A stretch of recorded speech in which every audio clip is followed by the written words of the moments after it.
Hello everyone, আসসালামু আলাইকুম সবাইকে। আশা করছি তোমরা সবাই অনেক অনেক বেশি ভালো আছো। আমি আলহামদুলিল্লাহ ভালো আছি। আমরা গত ক্লাসে একটি পদ্য নিয়ে আলোচনা করেছিলাম, যেটা নাম ছিল ঝর্ণার গান। আজকে আমরা একটি গদ্য নিয়ে আলোচনা করব। এই গদ্যটি নিয়ে কিন্তু আমাদের সবার অনেক ধরনের অনেক কনফিউশন আছে, তবে তোমাদেরকে আমি গ্যারান্টি দিচ্ছি আজকের ক্লাসের পর এই অধ্যায় নিয়ে তোমাদের আর কোনো টেনশন থাকবে না। তো এই অধ্যায়টার নাম তোমরা সবাই দেখতে পাচ্ছ, মানুষ মুহাম্মদ সাল্লাল্লাহু আলাইহি সাল্লাম। এই অধ্যায়টা অনেকের কাছে কঠিন হওয়ার একটাই কারণ যারা ইসলাম ধর্মাবলম্বী শিক্ষার্থীরা আছে তাদের কাছে হয়তো এই গল্পের মধ্যে যেই গল্পগুলো বলা হয়েছে সেগুলো সম্পর্কে তারা অবহিত, কিন্তু যারা অন্য ধর্মাবলম্বীর আছে তাদের হয়তো এই গল্পগুলো মনে রাখতে একটু কষ্ট হয়ে যায়। তবে তোমরা যদি আজকের ক্লাসটা মনোযোগ দিয়ে করো, যেহেতু আমি পুরো গল্পটা তোমাদেরকে সুন্দর করে বুঝিয়ে দিব এবং প্রচুর পরিমাণে বোর্ড প্রশ্ন সলভ করব, তাহলে আশা করছি তোমরা এই ক্লাসের পর এই অধ্যায় নিয়ে আর কোনো টেনশনে থাকবে না। তাহলে চলো সময় নষ্ট না করে আমরা শুরু করে দিই। তো এই গল্পটি কে লিখেছেন আমরা যদি দেখি, লিখেছেন মোহাম্মদ ওয়াজেদ আলী। কে লিখেছেন? মোহাম্মদ ওয়াজেদ আলী। এই ওয়াজেদ আলী কিন্তু পেশায় ছিলেন একজন সাংবাদিক। কি ছিলেন বলো তো? একজন সাংবাদিক। যেহেতু তিনি সাংবাদিক ছিলেন, তিনি অনেকগুলো পত্রিকার সাথে কিন্তু যুক্ত ছিলেন। এই যে পত্রিকাগুলো আছে, এই পত্রিকাগুলোর নাম আমাদের যেই লেখক পরিচিতি আছে সেখানে কিন্তু সুন্দর করে বলা হয়েছে, তাই না? এই লেখক পরিচিতি থেকে কিন্তু আমরা সেগুলো মুখস্থ করে নিব। তারপরে দেখো, তিনি যখন কলেজে বিএ শ্রেণীতে পড়াশোনা করছিলেন তখন অসহযোগ আন্দোলনের সাথে যুক্ত ছিলেন। এটাও আমাদের জন্য একটা ইম্পর্টেন্ট পয়েন্ট যে তিনি অসহযোগ আন্দোলনের সাথে যুক্ত ছিলেন। আন্দোলনের সাথে তিনি যুক্ত ছিলেন এবং তার যে গ্রন্থগুলো আছে সেগুলো আমাদের বইয়ে সুন্দর করে দেওয়া আছে। সেই গ্রন্থগুলো আমরা একদম টিএম করে ফেলবো, তার টানা মুখস্থ করে ফেলবো। এবং আমরা জানি তিনি জন্মগ্রহণ করেছিলেন 1896 সালে এবং মৃত্যুবরণ করেছিলেন 1954 সালে, তাই না? তো তার জন্ম, মৃত্যু এবং কোন জায়গায় তিনি জন্মগ্রহণ করেছিলেন এগুলো আমাদেরকে এই পয়েন্টগুলো একটু মনে রাখতে হবে। লেখক পরিচিতি থেকে সব কিছু পড়তে হয় না। যে পয়েন্টগুলো আমি তোমাদেরকে দেখিয়ে দিলাম সেই পয়েন্টগুলো সম্পর্কে যদি তোমাদের ধারণা থাকে তাহলে এখান থেকে যে প্রশ্নই আসুক না কেন তোমরা অ্যান্সার করতে পারবা।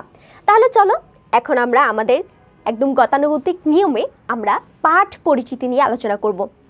পাঠ পরিচিতি বলতে এই গল্পে আসলে আমাদের লেখক যে ব্যক্তিটার কথা উল্লেখ করেছেন, যে ব্যক্তি সম্পর্কে তিনি এত কিছু বলেছেন, তিনি হচ্ছে মানুষ মুহাম্মদ সাল্লাল্লাহু আলাইহি সাল্লাম। তার আরেকটা পরিচয় আছে, যারা ইসলাম ধর্মাবলম্বী আছে তারা অলরেডি জানে, সেটা হচ্ছে তিনি ইসলাম ধর্মের সর্বশ্রেষ্ঠ এবং সর্বশেষ যে নবী, তার নাম ছিলেন হযরত মুহাম্মদ সাল্লাল্লাহু আলাইহি সাল্লাম। তো এই মানুষটা সম্পর্কে কিন্তু বিজ্ঞানীরাও অনেক মতবাদ দিয়েছেন। তো বিজ্ঞানীরাও মনে করেন এই পৃথিবীতে যত মানব এসেছে তাদের মধ্যে সর্বশ্রেষ্ঠ একজন মানব ছিলেন হযরত মুহাম্মদ সাল্লাল্লাহু আলাইহি সাল্লাম। তিনি তার যে চারিত্রিক গুণাবলী ছিল, তার যে মহানুভবতা ছিল, মানুষের প্রতি, অন্য ধর্মাবলম্বী মানুষদের প্রতি তার যে ভালোবাসা ছিল, যে ক্ষমাশীলতা ছিল, এই সব কিছু নিয়েই আসলে বিশ্লেষণ করে বিশেষজ্ঞরা কিন্তু এই মতবাদটি দিয়েছিলেন। এটা আমার কথাও না, তোমার কথাও না। তো এই পুরো গল্পটাতে কিন্তু আমাদের কবিও তার যে চারিত্রিক গুণাবলীগুলো আছে, তার যে মানবিক গুণাবলীগুলো আছে সেগুলো নিয়ে আলোচনা করেছেন বিভিন্ন পয়েন্টে। এবং এই মানুষটা যখন মৃত্যুবরণ করে তখন আসলে তার যারা সঙ্গী ছিলেন, তার যারা খুব কাছের ছিলেন, তারা এই বিষয়টা আসলে মানতে পারছিলেন না যে তিনিও মারা যেতে পারেন। অর্থাৎ তাকে তারা হয়তো স্রষ্টার পরেই অবস্থান দিয়েছিলেন, কিন্তু তিনিও যে একটা মানুষ সেটা তারা ভুলে গিয়েছিলেন, যে মানুষ মাত্রই কিন্তু মরণশীল, তাই না? আমি মারা যাব, তুমি মারা যাবা। তো হযরত মুহাম্মদ সাল্লাল্লাহু আলাইহি সাল্লামও একজন মানুষ ছিলেন, তো সেও তো মৃত্যুবরণই করবে। সে তো আর স্রষ্টা না, সে তো ঈশ্বর না, সে তো আল্লাহ না যে সে অবিনশ্বর হবে, সে হচ্ছে মৃত্যুবরণ করতে পারবে না। তো সেই মুহূর্তে আসলে আবু বকর রাদিয়াল্লাহু তাআলা আনহু, যিনি ওখানে ছিলেন, ওখানকার একজন বীর যোদ্ধা ছিলেন, সেই মানুষটা এসে সবাইকে কিভাবে শান্ত করেছিলেন তার চারিত্রিক গুণাবলী নিয়ে, এবং তার যে বাহ্যিক সৌন্দর্য ছিল, এই সব কিছুর বর্ণনা কিন্তু এই গল্পতে বলা হয়েছে। তো দেখো, এই যে মানুষ মোহাম্মদ সাল্লাল্লাহু আলাইহি ওয়াসাল্লাম প্রবন্ধটি, এটি মোহাম্মদ ওয়াজিদ আলীর মরু ভাস্কর যে গ্রন্থটা আছে সেখান থেকে কিন্তু এই গল্পটা নেওয়া হয়েছে। এবং এই গল্পতে তার আমাদের নবী করিম সাল্লাল্লাহু আলাইহি ওয়াসাল্লামের মানবিক যে গুণাবলী সেগুলো নিয়ে আলোচনা করা হয়েছে। তিনি ছিলেন একজন নবী। তিনি কি ছিলেন? তিনি একজন নবী। এখন তোমাদের কাছে মনে হতে পারে আপু নবী মানে কি? দেখো, তোমরা যারা সনাতন ধর্মাবলম্বীরা আছো অথবা বুদ্ধ ধর্মাবলম্বী অথবা অন্য কোনো ধর্মাবলম্বী মানুষরা আছো, তোমরা দেখবা তোমাদের ঈশ্বর বা তোমাদের যে গড ছিলেন তিনি কিন্তু তার ধর্ম প্রচারের জন্য যুগে যুগে কিছু মানুষ প্রেরণ করেছেন, তাই না বলো? তো ঠিক তেমনই ইসলাম ধর্মেও আমাদের মহান আল্লাহ তাআলা তার দ্বীন প্রচারের জন্য এরকম কিছু মানুষকে পৃথিবীতে পাঠিয়েছিলেন, তাদেরকে আসলে নবী বলা হয়ে থাকে। তো তাই মানুষের পক্ষে তার আচরণও তিনি তারও আদর্শ প্রতিষ্ঠা করে গেছেন। তো এই যে মানুষগুলো এসেছিলেন তারা কি বর্বর ছিলেন? তারা কি অত্যাচারী ছিলেন? তারা কি অন্য ধর্মের মানুষদের উপর আক্রমণ করেছিলেন? না, তারা কিন্তু তাদের ধর্মটাকে প্রচার করে গেছেন। অর্থাৎ আমাদের নবীরা আমাদের যে দ্বীন ইসলাম সেটাকে তারা প্রচার করে গেছেন, এবং তাদের যে চারিত্রিক গুণাবলীগুলো ছিল সেগুলো মানুষকে এমনভাবে আকৃষ্ট করত যে মানুষ পরবর্তীতে আসলে ইসলাম ধর্ম গ্রহণ করতেন। তারা দেখতেন যে আল্লাহ নবী যদি এত সুন্দর মনের একজন মানুষ হতে পারে তাহলে আল্লাহ না হয় কি হতে পারে। তো এই জিনিসগুলো নিয়েই কিন্তু এই গল্পে আমাদের লেখক বলেছেন, এবং তিনি বলেছেন যে বিপুল ঐশ্বর্য, ক্ষমতা এবং মানুষের অগাধ ভালোবাসা ও শ্রদ্ধার মধ্য থেকে একজন সাধারণ মানুষের মতো জীবনযাপন তিনি করে গেছেন।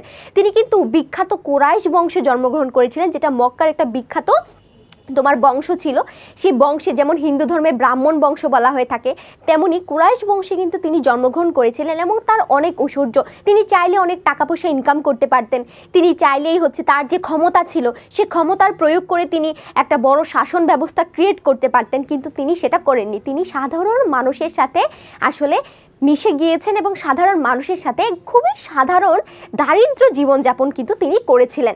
তারপরে দেখো, এই যে ক্ষমতা ও মহত্ব, প্রেম ও দয়া তার অজস্র চারিত্রিক গুণের মধ্যে প্রধান ছিল। তার সারা জীবন মানবজাতির কল্যাণের জন্য নিয়োজিত ছিল।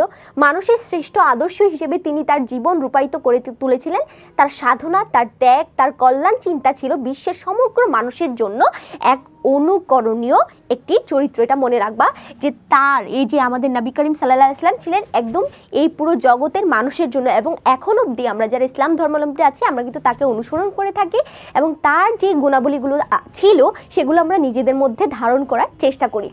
তারপরে দেখো, আমরা চলে যাই হযরত মুহাম্মদ সাল্লাল্লাহু আলাইহি ওয়াসাল্লামের মৃত্যুর পর তার অনুসারীগণের মধ্যে যে বেদনা এবং হতাশা দেখা দিয়েছিল তা কিন্তু কি হয়েছিল? প্রশমন করার জন্য হযরত আবু বকর রাদিয়াল্লাহু তাআলা আনহু মহানবী সাল্লাল্লাহু আলাইহি ওয়াসাল্লামের জীবনের বৈশিষ্ট্য তুলে ধরে প্রচণ্ড শোককে তিনি শান্ত করেন।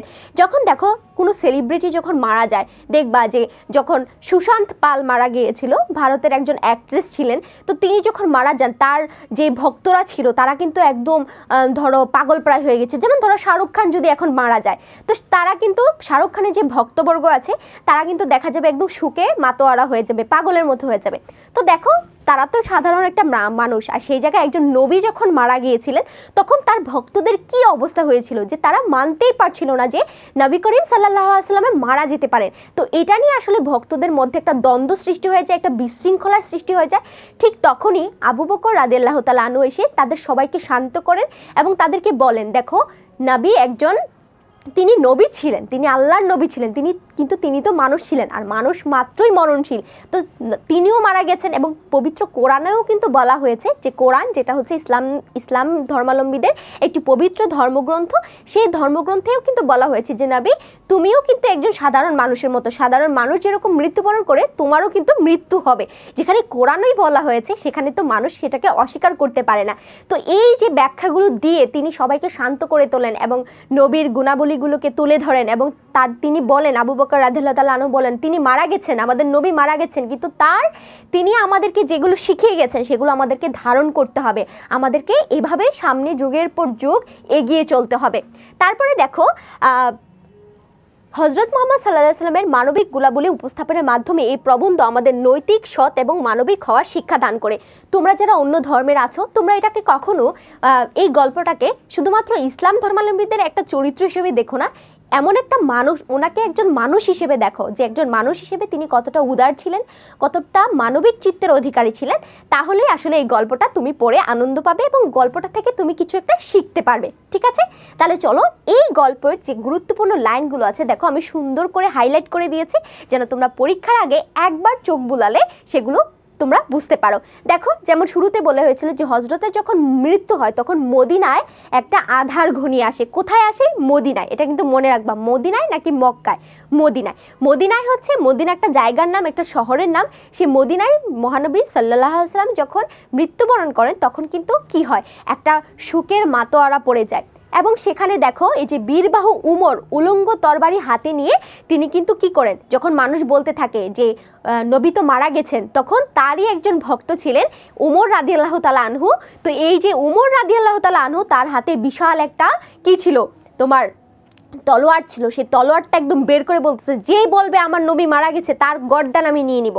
এটা হচ্ছে আসলে নবীর প্রতি তার যে ভালোবাসা, তার শ্রদ্ধাবোধ থেকে এটা তখন চলে এসেছিল। কিন্তু পরবর্তীতে আমরা দেখি যে আবু বকর রাদিয়াল্লাহু তাআলা আনহু সবাইকে বলে যে তোমরা আসলে এই জিনিসটাকে খুব স্বাভাবিকভাবে নাও, তিনিও মানুষ ছিলেন, তিনিও মৃত্যুবরণ করেছেন, এটা খুবই স্বাভাবিক ঘটনা। তো এটা যখন তিনি শোনেন, এটা শোনার পর আসলে আমরা তখন দেখতে পাই যে আবু বকর রাদিয়াল্লাহু তাআলা আনহু খুবই শোকাহত হয়ে পড়েন এবং তিনি মাটিতে লুটিয়ে পড়েন, অর্থাৎ তার হাত থেকে তলোয়ারটা পড়ে যায়। এবং তিনি যখন বুঝতে পারেন যে হ্যাঁ আমাদের নবীও মারা গেছেন, তখন এটা শুনে আসলে আমাদের যে উমর রাদিয়াল্লাহু তাআলা আনহু ছিলেন, তো তিনি খুবই কি হয়ে যান, মানে শোকে মাতোহারা হয়ে যান এবং তার শিথিল অঙ্গটা মাটিতে লুটিয়ে পড়ে।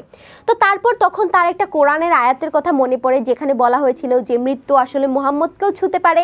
তারপরে আমরা আরও অনেক জিনিস দেখব, এখানে আমরা আরো অনেক জিনিস দেখব, যেখানে আমরা দেখতে পাই যে তার আমাদের নবীর মানবিক গুণাবলীগুলো ব্যাখ্যা দিয়ে দিয়ে এখানে এই গল্পের মাধ্যমে তার যে চারিত্রিক গুণাবলী ছিল সেগুলো আমাদেরকে লেখক আমাদের কাছে পৌঁছাতে চেয়েছেন। তো তারপরে আমরা দেখি যে মক্কার একজন শ্রেষ্ঠ বংশে তিনি জন্মগ্রহণ করেও আমাদের নবী করিম সাল্লাল্লাহু আলাইহি ওয়াসাল্লাম কত সহজ সরল জীবনযাপন করতেন। দেখো আমি প্রত্যেকটা লাইন কিন্তু তোমাদের গল্পে দাগিয়ে দিয়েছে। এবং তিনি ছিলেন আল আমিন। আল আমিন শব্দের অর্থ হচ্ছে বিশ্বস্ত, প্রিয়ভাষী, সত্যবাদী। খুবই ইম্পর্টেন্ট একটা শব্দার্থ। এবং তোমাদেরকে আরেকটা কথা বলিনি, এই গল্পের যে শব্দার্থগুলো আছে, এই গল্পের যে শব্দার্থের অংশটা আছে, এটা তোমাদের জন্য অনেক বেশি গুরুত্বপূর্ণ, কারণ এই শব্দার্থ থেকে বিগত বছরে প্রায় 4 থেকে 5টি প্রশ্ন কিন্তু এসছে। সো শব্দার্থের অংশটা কিন্তু তোমাদেরকে মুখস্থ করে ফেলতে হবে। মুখস্থ করার দরকার নেই, বুঝে বুঝে পড়লে কিন্তু তোমরা অ্যান্সার করতে পারবে। তারপরে দেখো এই তার যে আলামিন অর্থাৎ বিশ্বস্ত, প্রিয়ভাষী, সত্যবাদী চরিত্রের জন্য কিন্তু আমরা দেখি যে এই যে বিবি খাদিজা রাদিয়াল্লাহু তাআলা আনহু, তার চরিত্রের এই দিকটা দেখে কিন্তু সে তাকে পছন্দ করেছিলেন এবং তাকে বিবাহ করেছিলেন। তারপরে দেখো এই যে তার রূপ লাবণ্যের অর্থাৎ নবী করিম সাল্লাল্লাহু আলাইহি সাল্লামের রূপের একটা বর্ণনা কিন্তু আমরা একটা গল্পের মাধ্যমে পাই। সেই রূপের বর্ণনাটা কিন্তু তোমাদেরকে জানতে হবে, তিনি দেখতে কেমন ছিলেন। এটা থেকে অনেক সময় প্রশ্ন চলেও আসতে পারে। তো তিনি অপূর্ব, অসাধারণ ছিলেন। তো একবার যখন মক্কা থেকে মদিনায় আমাদের নবী অর্থাৎ হচ্ছে মুহাম্মদ সাল্লাল্লাহু আলাইহি সাল্লাম যখন মক্কা থেকে মদিনায় যাচ্ছিলেন, তখন যাওয়ার প্রতি তার অনেক তৃষ্ণা পায়। সেজন্য সে একটা বাড়িতে আশ্রয় গ্রহণ করে এবং সেই বাড়ির যেই মেইন কর্তা ছিলেন তিনি আবার মেষ চড়াতে গিয়েছিলেন।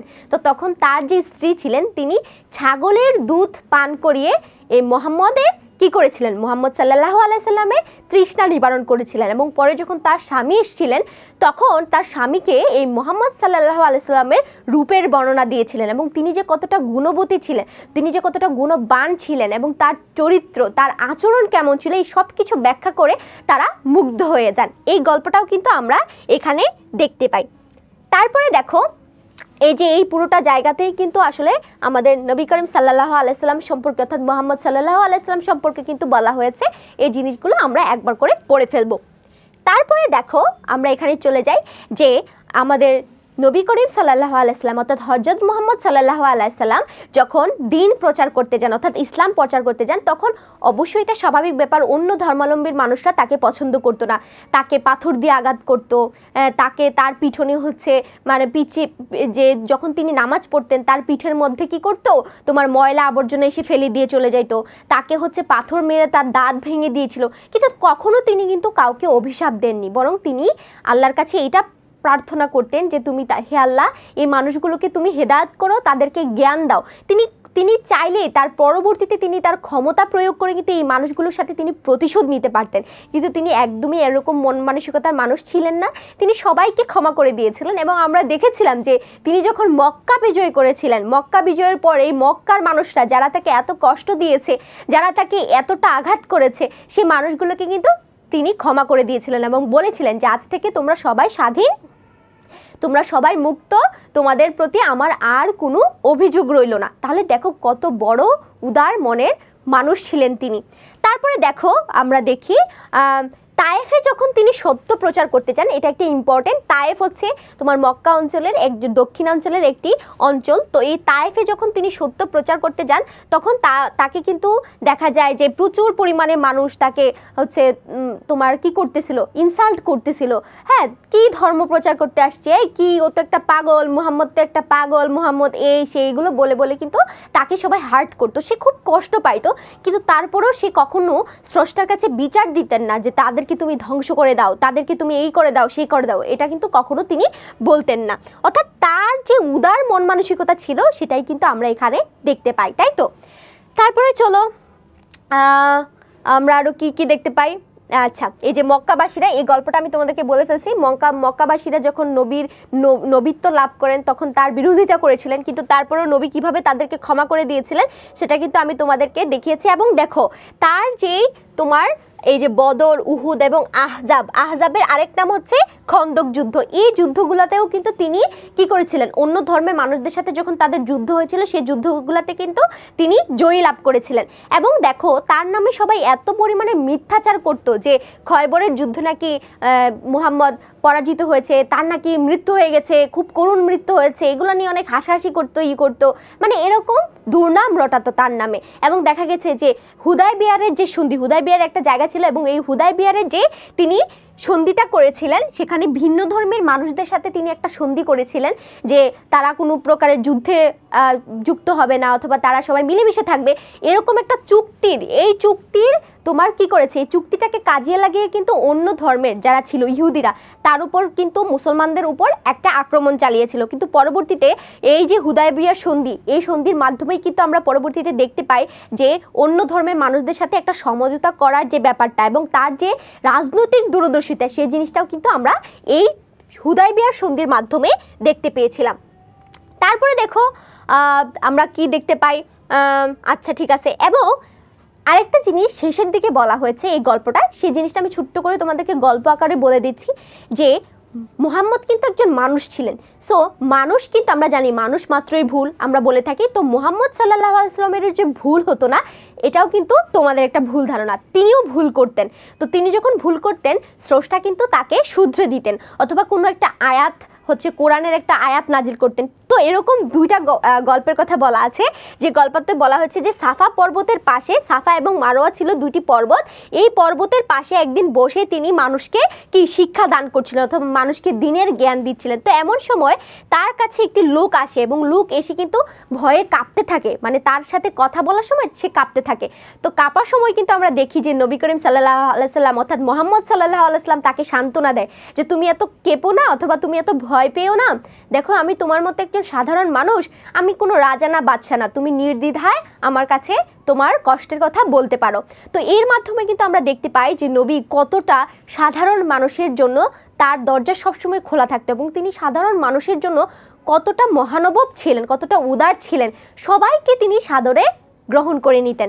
তারপরে দেখো আরেকটা গল্প কিন্তু আমরা দেখতে পাই, এই যে আমি রাজা নই, সম্রাট নই, আমি মানুষের প্রভু নই, এই কথাগুলো আমি কিন্তু তোমাদেরকে অলরেডি বলে ফেলছি। এবং আরেকটা ছোট্ট স্টোরি আছে, সেখানে বলা হয়েছে একদিন তিনি মক্কার সম্ভ্রান্ত লোকদের সাথে সত্য প্রচারে ব্রতী ছিলেন, অর্থাৎ তিনি মক্কার সম্ভ্রান্ত মানুষদের সাথে মিটিং করতেছিলেন। তো এমন সময় একজন অন্ধ লোক, সে হচ্ছে মুহাম্মদ সাল্লাল্লাহু আলাইহি ওয়াসাল্লামের সব কথা শুনতে পায় নাই। তো মুহাম্মদ সাল্লাল্লাহু আলাইহি ওয়াসাল্লাম যখন কথা বলছিলেন তাকে কথার মাঝখানে থামিয়ে দেয়।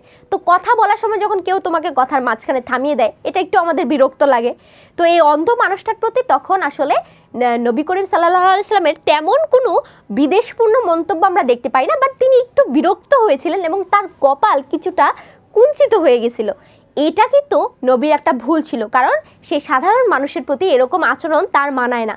এজন্য আমাদের পরবর্তীতে দেখি আল্লাহ কিন্তু তার জন্য একটা আয়াত নাজিল করেছিলেন, যেখানে বলা ছিল যে তুমি কি মানুষের সাথে সদ্ব্যবহার করবে এবং মানুষের সাথে আমাদের সদ্ব্যবহার করাটা কিন্তু একটা উত্তম চরিত্রের একটা গুণ বলে ধরা হয়ে থাকে। তো এই দেখো, ঈষৎ বিরক্তির কারণে কিন্তু পরবর্তীতে এই ভুলটা তিনি শুধরে নিয়েছিলেন। বরং এমনটা না তিনি যে নবী ছিলেন তার ভিতর অহংকার ছিল না, তিনি কিন্তু তার এই ভুলটাকে শুধরে নিয়েছিলেন এবং ভুলটা সবার সামনে তিনি স্বীকার করেছিলেন, যেটা করা আমার উচিত হয়নি, আমার কপালটা কিছুটা কুঞ্চিত হয়েছে, সেটা করাও কিন্তু আমার উচিত হয়নি। তো এরকমভাবে তিনি তার নির্দ্বিধায় সাধারণ মানুষের কাছে তিনি তার ভুলগুলোকে স্বীকার করে নিতেন। তারপরে দেখি, এই যে তিনি মারা গিয়েছিলেন এবং মারা যাওয়ার পর আমরা কিন্তু আরও কিছু তার গুণ সম্পর্কে এখানে বলা হয়েছিল। যিনি অনাত্মীয়দের সাথে, অর্থাৎ যারা তার আত্মীয় ছিল না, তাদের সাথেও তিনি কত উত্তম আচরণ করতেন এবং তিনি এই 10 জন মানুষের মধ্যে নিজেকে একজন সাধারণ মানুষ হিসেবে কিন্তু তিনি দেখতেন। ঠিক আছে, তারপরে আমরা দেখি একদম লাস্ট পয়েন্টে যে এই যে তার স্বামী যখন মারা যায়, অর্থাৎ তার যে সর্বশেষ স্ত্রী ছিলেন আয়েশা রাদিয়াল্লাহু তাআলা আনহু, এই আয়েশার বক্ষবেদী অর্থাৎ আয়েশার বুক ফেটে কান্না আসছিল। তখন আয়েশা রাদিয়াল্লাহু তাআলা আনহু কিন্তু নবীর সম্পর্কে বলতে লাগলেন যে এই মানুষটা কত মানুষের কাছ থেকে কষ্ট পেল, কত মানুষ তাকে আঘাত করলো, কিন্তু সে কখনো কাউকে একটা বরদোয়া দেয় নাই, কারোর সম্পর্কে আল্লাহর কাছে কোনো অভিযোগ করে নাই, বরং তিনি সবসময় মানুষের কল্যাণ চেয়ে গেছেন, মানুষকে ক্ষমা করে দিয়েছেন, মানুষের সেবায় ব্রতী থেকেছেন, মানুষকে সত্যের পথে, সুন্দরের পথে, দিনের পথে আসার আহ্বান জানিয়েছেন। তো এই জিনিসগুলো বলে বলে কিন্তু তার স্ত্রী খুবই শোকাহত হচ্ছিলেন।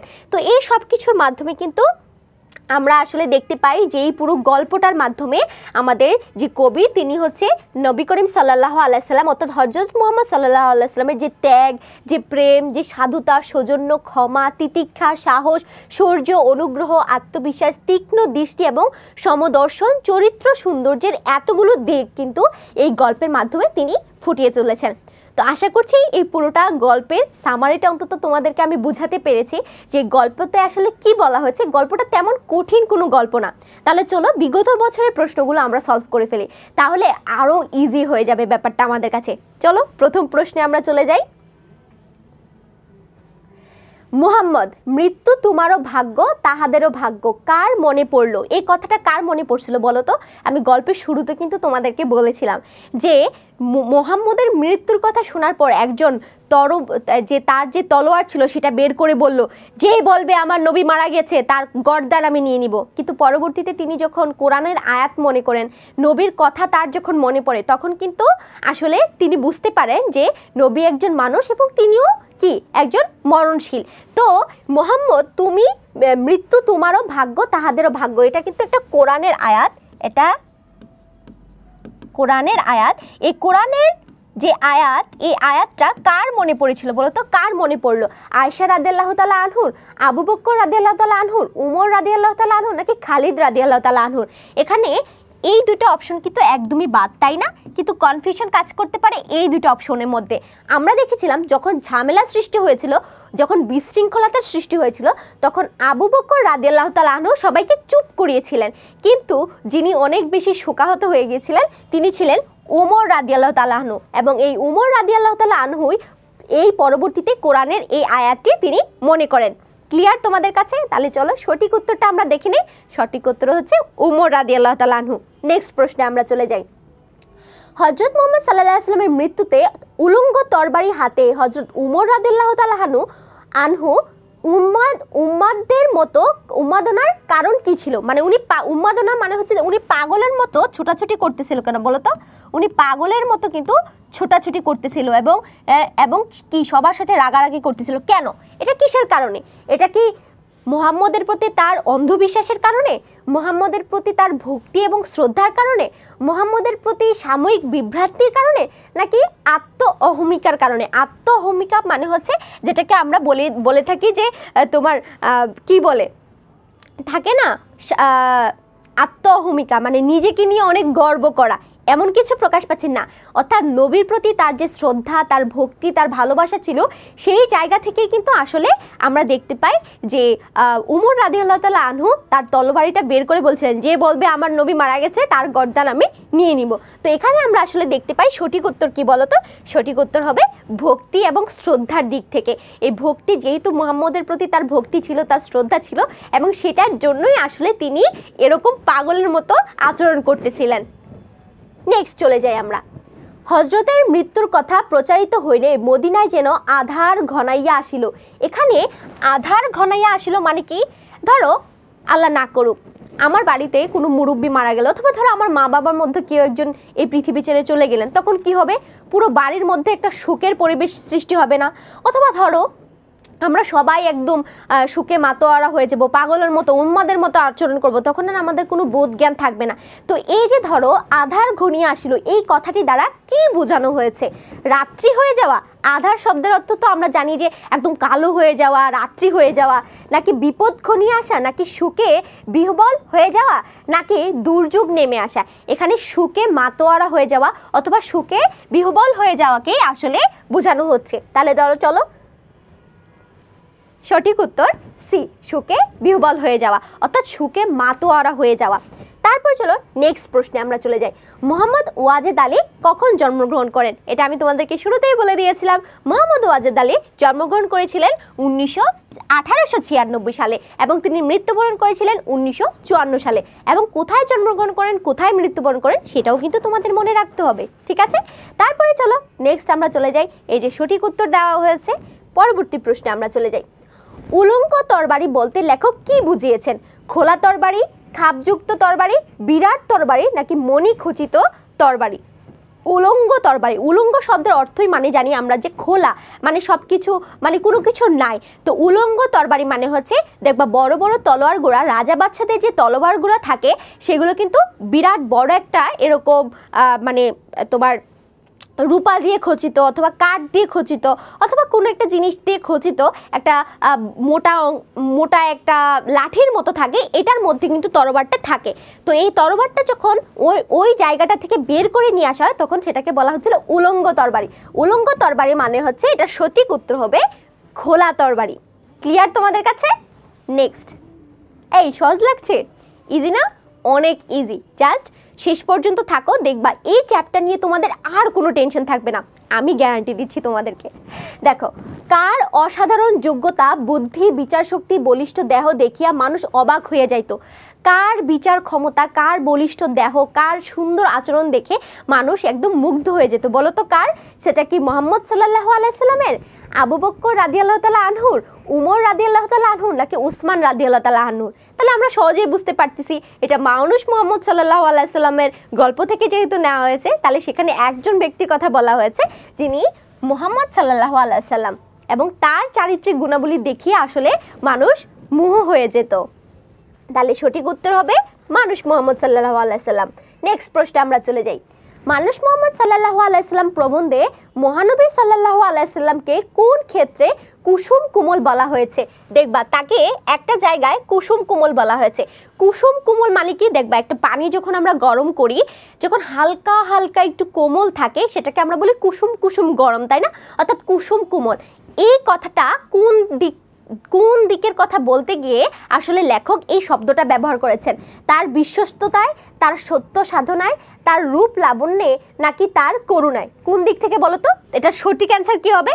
এক্স্যাক্টলি তোমরা যেটা ধরাচ্ছ সেটা হবে তার করুণায়। অর্থাৎ তিনি যখন মানুষের প্রতি করুণা করতেন, দয়া করতেন, তিনি যখন মানুষকে ক্ষমা করে দিতেন, তখন এটা আসলে একটা কুসুম কোমল গরম পানিতে আমাদের হাত দিলে যেরকম একটা মায়া, যেমন একটা আরাম অনুভব হতো, ঠিক তেমনি তার যে এই করুণাময় যে দৃষ্টিশক্তি ছিল, তার যে করুণাময় চরিত্র ছিল, এই চরিত্রটা দেখলেও আসলে এরকম একটা ফিল হতো।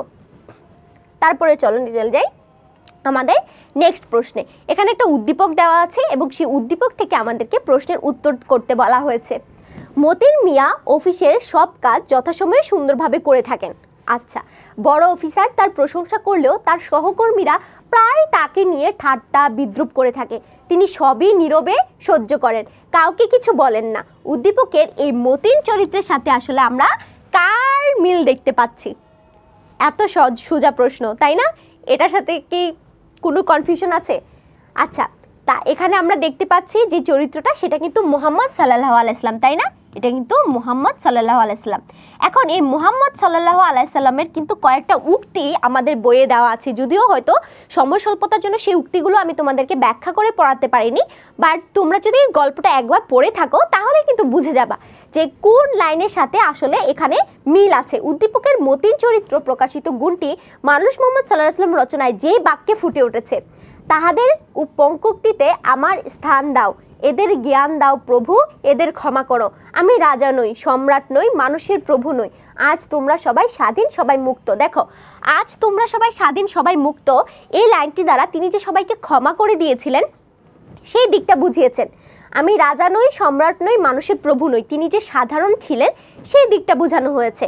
তাহলে এখানে হচ্ছে তার সাধারণ চরিত্রকে বোঝানো হয়েছে। এখানে হচ্ছে তার যে মহানুভবতা, মহানুভবতা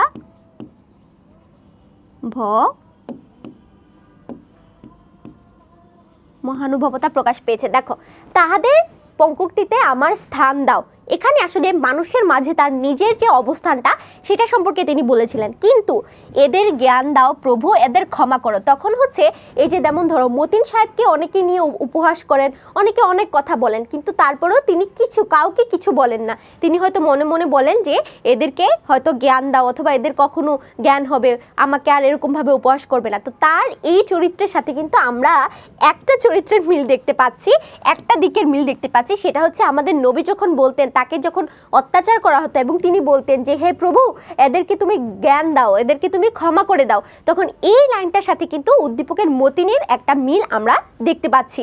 ঠিক আছে, তারপরে চলো পরবর্তী প্রশ্নে আমরা চলে যাই। হযরতের চরিত্র মধুময় হয়ে উঠেছিল, হযরতের চরিত্রটা মধুময় হয়ে উঠেছিল কখন বলতো? গুরু গম্ভীর নীরবতায়, মধুবর্ষী মুখের ভাষণে, বিনীত নম্র প্রকৃতিতে, সত্যের নিবিড় সাধনায়। এই যে আমাদের নবী করিম সাল্লাল্লাহু আলাইহি ওয়াসাল্লামের যে চরিত্রটা যে এতটা মধুময় ছিল, সেটা কিভাবে প্রকাশ পেত? অবশ্যই সেটা তার আচরণে, তার যে চরিত্রটা এতটা মধুময় ছিল, অবশ্যই সেটা তার নম্রতা, তার ভদ্রতা, তার আচরণের মাধ্যমে প্রকাশ পেত। তাহলে চলো সঠিক উত্তরটা আমরা দেখে নিই। হ্যাঁ, দেখো, তার যে ধরো হযরতের চরিত্র মধুময় হয়ে উঠেছিল তার সত্যের যে নিবিড় সাধনা ছিল সেটার মাধ্যমে। দেখো, তিনি কিন্তু সত্য সাধনায় সবসময় কি ছিলেন? নিয়োজিত ছিলেন। এখন তোমার কাছে মনে হতে পারে আপু এটা বিনীত, নম্র এবং প্রকৃতির তো কেন হলো না? তোমাদেরকে সেটাও আমি ব্যাখ্যা করে দিচ্ছি। এখানে বলা হয়েছে হযরতের চরিত্র মধুময় হয়ে উঠেছিল কখন? মধুময় হয়ে উঠেছিল তখন যখন তিনি সত্য প্রচার করতে চলে গিয়েছিলেন, এবং এই সত্য প্রচার করার সময় তাকে এত বাধার সম্মুখীন হতে হয়েছে, কিন্তু তারপরও তিনি কিন্তু সেখানে অটল ছিলেন। তিনি এর থেকে কিন্তু একবারও বাইরে চলে যান নাই যে আচ্ছা ঠিক আছে আমি বাদ দিলাম, আর পারবো না, আর পারতেছি না, এভাবে কিন্তু তিনি হাল ছেড়ে দেন নাই। তো এই যে তিনি ধৈর্য ধরে ধরে মানুষের কাছে দিনের প্রচার করে গেছেন, এভাবে তিনি মানুষের সাথে মিশে গেছেন, এর মাধ্যমেই কিন্তু আসলে আমরা দেখতে পাই যে তার যে চরিত্রের মধ্যে মধুময় যে দিকটা সেটা প্রকাশ পেত। তাহলে এই সব কিছুর, এই যে তোমার বিনীত নম্র প্রকৃতি, সব কিছুর কম্বিনেশন কিন্তু সত্যের নিবিড় সাধনায়। তাহলে যে বেস্ট অ্যান্সারটা হবে সেটা হবে সত্যের নিবিড় সাধনায়। ক্লিয়ার তোমাদের কাছে? পরবর্তী প্রশ্নে আমরা চলে যাই। এদের জ্ঞান দাও প্রভু, এদের ক্ষমা করো, এই উক্তিতে মুহাম্মদ সাল্লাল্লাহু আলাইহি ওয়াসাল্লামের কোন গুণটি প্রকাশ পেয়েছে? তার ক্ষমাশীলতা, তার সহনশীলতা, তার মহানুভবতা, তার উদারতা। খুবই কনফিউজিং একটা প্রশ্ন, এবং এটা দেখলে খুব সহজ একটা প্রশ্ন আমাদের মনে হবে, কিন্তু যখনই উত্তর করব এটা কি ক্ষমাশীলতা? আচ্ছা এটা তো সহনশীলতাও হইতে পারে, এটা তো মহানুভবতাও হইতে পারে, এটা তো উদারতাও হইতে পারে, কিন্তু বেস্ট অ্যান্সার অ্যাকচুয়ালি কোনটা হবে সেটা আমরা এখন দেখে নিব। সেটা হবে তার মহানুভবতা। দেখো, তোমাদের কাছে মনে হতে পারে এই যে ক্ষমা করে দাও এবং জ্ঞান দাও, দেখো ক্ষমা করে দাও এটা তিনি কার কাছে বলেছেন? এটা কিন্তু তিনি আল্লাহর কাছে বলেছেন। কার কাছে বলেছেন? আল্লাহর কাছে বলেছেন, ঈশ্বরের কাছে বলেছেন, স্রষ্টার কাছে বলেছেন। এবং এই স্রষ্টা কিন্তু আসলে ক্ষমাশীল, এখানে স্রষ্টা কিন্তু মহৎ ক্ষমাশীল, অর্থাৎ তিনি স্রষ্টার কাছে কাইন্ড অফ বিচার দিচ্ছেন যে তুমি তাদেরকে জ্ঞান দাও, তাদেরকে তুমি ক্ষমা করে দাও। কিন্তু দেখো, এই যে একটা মানুষ তাকে কষ্ট দিচ্ছে, আমরা কি করি? কেউ আমাদেরকে কষ্ট দিলে আমরা তার প্রতিশোধ নেই, তাকেও আমরা কষ্ট দিয়ে কথা বলি, কিন্তু সেই জায়গায় তিনি স্রষ্টার কাছে তার জন্য দোয়া করতেছেন যে তাদেরকে তুমি জ্ঞান দাও, তাদেরকে তুমি ক্ষমা করে দাও। তো এই দিক থেকে তিনি যে কতটা মহানুভব মনের অধিকারী ছিলেন সেই দিকটাই কিন্তু এই লাইনে প্রকাশ পাচ্ছে। তাহলে উত্তর হবে মহানুভবতা। তারপরে চলো পরবর্তী প্রশ্নে আমরা চলে যাই। কোথায় সত্য প্রচার করতে গিয়ে হযরত মুহাম্মদ সাল্লাল্লাহু আলাইহি ওয়াসাল্লাম প্রস্তরাঘাত আহত হন? দেখো প্রস্তরাঘাত মানে হচ্ছে তোমার পাথরের আঘাত, পাথরের আঘাত, অর্থাৎ কোথায় তিনি তোমার সত্য প্রচার করতে গিয়ে পাথর দ্বারা আঘাতপ্রাপ্ত হয়েছিলেন? হুদাইবিয়ায়, মদিনায়, তায়েফে নাকি মক্কায়? এটা কিন্তু গল্পের একটা জায়গায় আমি তোমাদেরকে পয়েন্ট করে দিয়েছিলাম, তাই না? যারা ভালো করে খেয়াল করেছো তারা কিন্তু অ্যান্সার করার কথা। দেখো তিনি যখন তায়েফে সত্য প্রচার করতে গিয়েছিলেন তখন কিন্তু আসলে কি করা হয়েছিল? তার মাথায় পাথর দিয়ে আঘাত করা হয়েছিল। তারপর চলো নেক্সট প্রশ্নে চলে যাই। না না, তাহা কখনোই সম্ভব নয়। কোনটি সম্ভব ছিল না? তিনি একটা কথা বলেছিলেন যে না না, এটা কখনো সম্ভব নয়। যখন তিনি অনেক বেশি মানুষ দ্বারা কষ্ট পেতে পেতে পেতে পেতে তিনি অনেক বেশি অতিষ্ঠ হয়ে গিয়েছিলেন, তখন তার মনে হয়েছিল যে তিনি স্রষ্টার কাছে এদের নামে অভিযোগ করবেন এবং তিনি বলবেন যে এদেরকে তুমি ধ্বংস করে দাও। এরকম কিছু একটা হয় না আমাদের, যে অত্যাচার সহ্য করতে করতে আমরা একদম দেয়ালে পিঠ থেকে যাই। তো নবীর যখন দেয়ালে পিঠ থেকে গিয়েছিল তিনি তখন ভেবেছিলেন যে হয়তো এদের বিরুদ্ধে তিনি আল্লাহর কাছে অভিযোগ করবেন, কিন্তু পরবর্তীতে তিনি তার নিজেকে বোঝান না না, এটা করা ঠিক হবে না। তিনি কি বলেছিলেন? না না, এটা কখনোই সম্ভব নয়। এটা কখন তিনি বলেছিলেন? শত্রুদের অভিসম্পাদ করা, শত্রুদের প্রতিরোধ করা, শত্রুদের সাথে সন্ধি করা, শত্রুদের সাথে বঞ্চনা করা। এখানে দেখো এই যে বললো না না, এটা কখনোই সম্ভব না, এই সম্ভব না, এই সম্ভব নাটা তিনি কোন সম্ভব নার কথা বলেছিলেন? এই যে শত্রুদের অভিসম্পাদ করার যে সম্ভব না সেটার কথা বলেছে। অভিসম্পাদ মানে কি?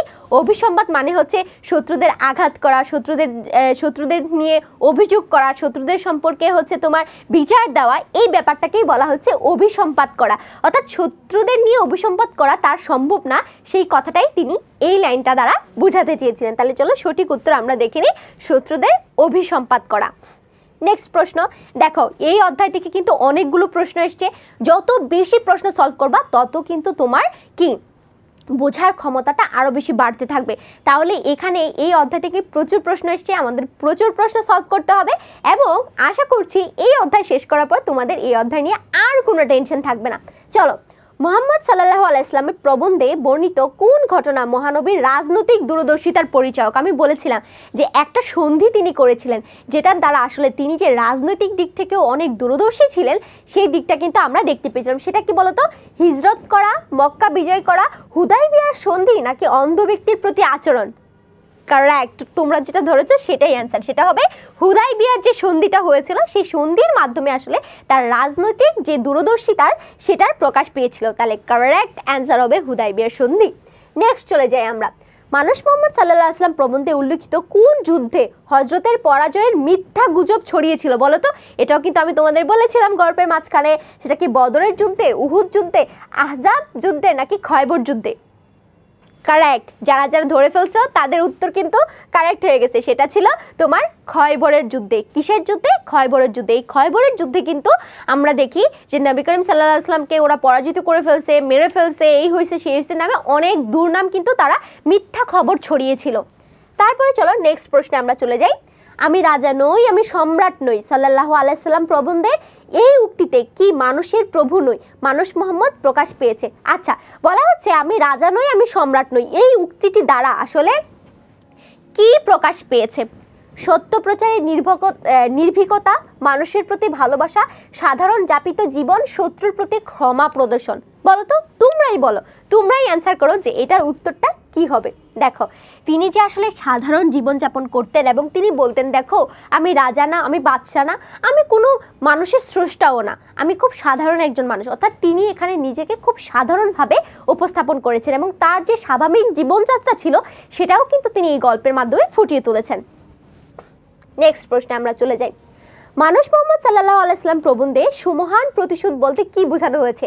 সুমহান প্রতিশোধ মানে হচ্ছে তিনি যখন আসলে মক্কাবাসীকে, মক্কা বিজয়ের পর যখন মক্কাবাসীকে, এই যে এত বড় একটা জনগোষ্ঠী তার বিরোধিতা করেছিল কিন্তু তিনি সবাইকে ক্ষমা করে দিয়েছেন, এই যে তার ক্ষমা করার যেই চরিত্রটা, এই দিকটা আসলে এই দিকটাকে বলা হয়েছে তোমার কি বলতো সুমহান প্রতিশোধ। অর্থাৎ তিনি কাউকে কোনো আঘাত করলেন না, কাউকে তিনি কষ্ট দিলেন না, কিন্তু তিনি প্রতিশোধ নিলেন কিভাবে?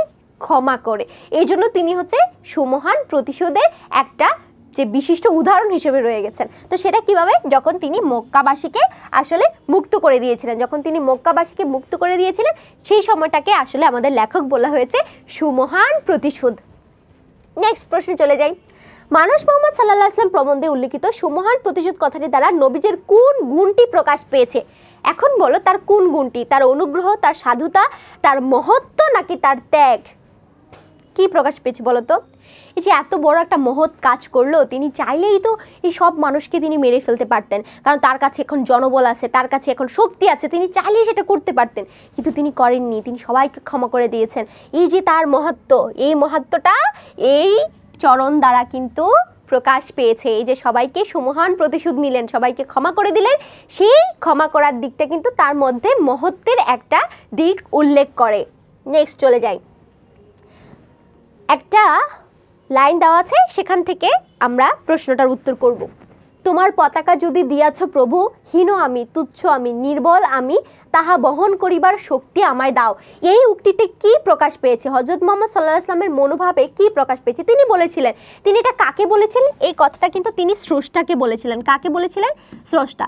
তিনি স্রষ্টাকে বলতেন যে স্রষ্টা, আপনি তো আমাকে দিনের সত্য প্রচার করার জন্য প্রেরণ করেছেন, আপনার দিন প্রচারের জন্য প্রেরণ করেছেন, তাহলে আপনি আমাকে পথ দেখান, আপনি আমাকে ধৈর্য ধারণ করার কি আমাকে পাওয়ারটা দিন, সে পাওয়ারটা দিন, কিন্তু আমি আর পারছি না, এইভাবেই কিন্তু তিনি বলছিলেন। তো তার এই মনোভাবে কি প্রকাশ পেয়েছে? ইসলামী সাম্রাজ্য প্রতিষ্ঠা, শত্রুদের বিনাশ করা, আল্লাহর বাণী প্রচার করা নাকি মানুষকে ক্ষমা করা?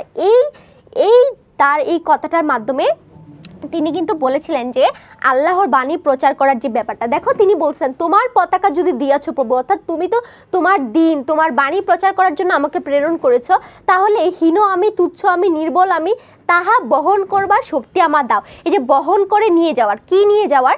এই যে স্রষ্টার বাণী, স্রষ্টার যে সত্য, যে দিন, সেটাকে বহন করে নিয়ে যাওয়ার কথাই কিন্তু তিনি বলেছেন। তাহলে উত্তর হবে আল্লাহর বাণী প্রচার করা।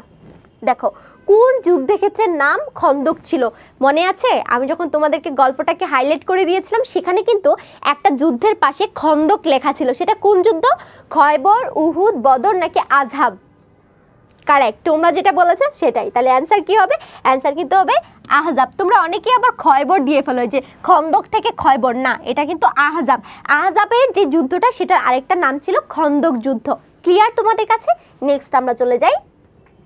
কোন যুদ্ধে হজরতের পরাজয়ের মিথ্যা সংবাদ শুনে হজরতের মৃত্যু সম্ভাবনায় শত্রুরা আনন্দে আত্মহারা হয়ে পড়েছিলেন? সেটা একটু আগে আমরা পড়ে আসছি, সেম প্রশ্ন আবার রিপিট হয়েছে অন্যভাবে। সেটা কি বদর যুদ্ধে, উহুদ যুদ্ধে, আহজাব যুদ্ধে নাকি খয়বরের যুদ্ধে? কোন যুদ্ধে বলো তো? সেটা হচ্ছে খয়বরের যুদ্ধে। কোন যুদ্ধে? খয়বরের যুদ্ধে। ক্লিয়ার? নেক্সট প্রশ্নে আমরা চলে যাই।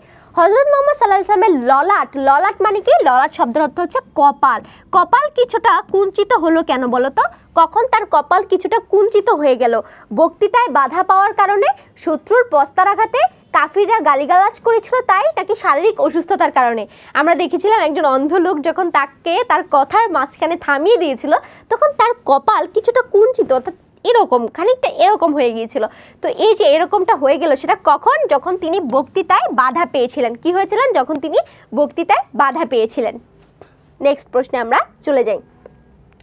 ধী শব্দের অর্থ কি? দেখছো তোমাদেরকে কিন্তু আমি বলেছিলাম, দেখবা শব্দার্থের অংশ থেকে, শব্দের যে অর্থের অংশ, সে অংশ থেকে কিন্তু 4 থেকে 5টা প্রশ্ন কিন্তু অলরেডি এখানে চলে এসছে।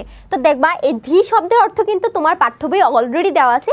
ধী শব্দের অর্থ হচ্ছে তোমার বুদ্ধি। ধী শব্দের অর্থ হচ্ছে বুদ্ধি। ক্লিয়ার? আর যদি স্থির, যদি বলা হয়ে থাকে স্থিত ধী, অর্থাৎ স্থির বুদ্ধি সম্পন্ন, অর্থাৎ স্থির বুদ্ধি সম্পন্ন। তারপর দেখো নিচের কোন শব্দটি বৈরী শব্দের অর্থ বহন করে? আমরা জানি বৈরী শব্দের অর্থ কি? বৈরী শব্দের অর্থ হচ্ছে শত্রু। বৈরী শব্দের অর্থ হচ্ছে শত্রু। তাহলে এখানে নিচে যে অরাতি শব্দটি আছে, এই অরাতি শব্দ দ্বারাও কিন্তু তোমার শত্রুকেই বোঝানো হয়ে থাকে। তাহলে এটা এই বৈরী শব্দের সমার্থক শব্দ হিসেবে আমরা অরাতি শব্দটাকে দেখতে পারি। ঠিক আছে? তাহলে অ্যান্সার হবে অরাতি। নেক্সট চলে যাই। তায়েফ কি বলতো? সো তায়েফ হচ্ছে, এটাও দেখো, এটাও দেখো, এটাও দেখো, শব্দার্থ থেকে আসছে। এই শব্দার্থতে কিন্তু বলা আছে যে তায়েফ হচ্ছে সৌদি আরবের দক্ষিণাঞ্চলের একটি উর্বর প্রদেশ। দক্ষিণাঞ্চলের একটি উর্বর প্রদেশ। ঠিক আছে? ক্লিয়ার? নেক্সট আমরা চলে যাই। তায়েফ সৌদি আরবের কোন অঞ্চলের উর্বর প্রদেশ? ভেরি সিম্পল, একটু আগে আমরা পড়ে আসছি, সেটা ছিল দক্ষিণ অঞ্চলের একটি উর্বর প্রদেশ, দক্ষিণ অঞ্চল। নেক্সট চলে যাই, হুদাইবিয়া কি? এটা তোমরা সবাই অ্যান্সার করবা, বলো তো। তোমরা অনেকে কিন্তু অ্যান্সার করে ফেলো হুদাইবিয়া একটি সন্ধি, তাই না? অনেকেই কিন্তু এটা অ্যান্সার করো না। হুদাইবিয়া হচ্ছে একটি জায়গার নাম, কিন্তু সেই জায়গায় বসে যে চুক্তিটা স্বাক্ষরিত হয়েছিল সেটা কিন্তু সন্ধি বলা হচ্ছে, চুক্তিপত্র বলা হচ্ছে। তাহলে যদি বলা হয় শুধু হুদাইবিয়া কি, এই হুদাইবিয়া হচ্ছে একটা, আমরা কি বলবো বলো তো, এটা কিন্তু একটা কি ছিল? যুদ্ধক্ষেত্র ছিল। কখনোই সন্ধি কি পত্র কিন্তু হবে না। যদি হুদাইবিয়ার সন্ধি বলা হয় তাহলে সেটা ঠিক আছে, কিন্তু শুধুমাত্র হুদাইবিয়া কিন্তু একটা যুদ্ধক্ষেত্রের নাম ছিল, ঠিক আছে? তারপর আমরা পরবর্তী প্রশ্নে চলে যাই। হুদাইবিয়ার সন্ধিতে হযরত মুহাম্মদ সাল্লাল্লাহু আলাইহি ওয়াসাল্লামের চরিত্রের কোন দিকটি প্রকাশ পেয়েছে বলো তো? একটু আগে আমরা এটা পড়ে আসছি, তার যে রাজনৈতিক দূরদর্শিতা সেটা কিন্তু প্রকাশ পেয়েছিল হুদাইবিয়ার চুক্তির মাধ্যমে, তাই না? তাহলে সেটা উত্তর কি হবে? রাজনৈতিক দূরদর্শিতা।